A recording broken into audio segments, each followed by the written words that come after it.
All right, let's get over to the kitchen now. John is there with our guest today, JR from JR's Old Packing House Cafe. Guys? Yes, indeed. And boy, oh boy, did you bring the food today, JR? Yeah, we're going to start off by pounding our pork chop a little bit in the Ziploc baggie. It doesn't make a mess. So you just put them inside the bag, and yes, you can reuse the bag if you so choose. So we put in some flour, and then we go to a little bit of egg wash.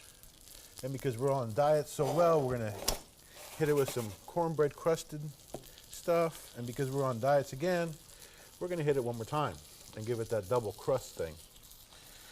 Yes, I know, but it is a white meat, it's pork, so it'll be fine. And the cornbread is quite natural product here. So here you go, you just cook that like that, and while that's cooking, the end result is right over here. We're gonna also talk about the mangoes. We sliced them, and we scored them, and then later on we'll just come back and pull them out. We score them one way and then the other, and they come out in beautiful chunks. And we make our mango salsa out of that, which we have here. We have mangoes, red onions, cilantro, tomatoes, if you like jalapenos. The mangoes aren't sweet enough, you can add a little bit of honey. That's also my favorite thing to do, just because I like things sweet. If you like a little spicier, of course, a little more of that. And this, on the pork chops, getting back to this, as you see cooked over here, they'll take 4 to 5 minutes depending on how thick they are. The thicker they are, the longer they'll cook, so we pound them out a little bit and it comes out. And we just put them on medium to low heat, because we want it to crust and cook rather than burn.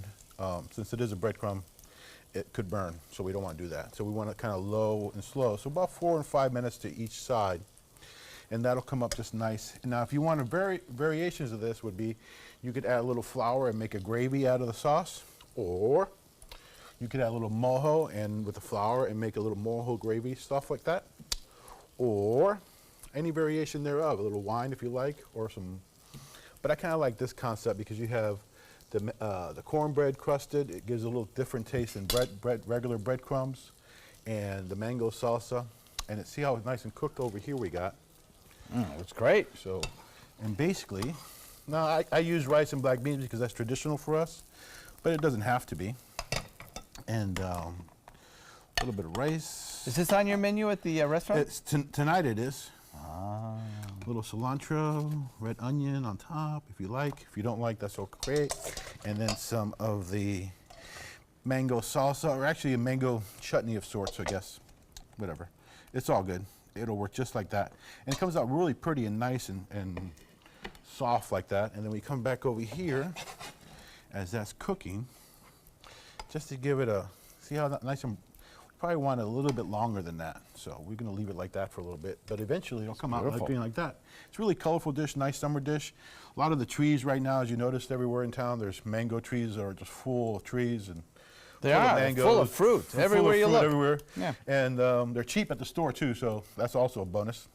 So that'd be a nice dish to cook up then. I see you have some other items up here. Tell us about those. We got some plantains, we got some taco shells with again, natural. We can have vegetarian tacos is what I was probably thinking.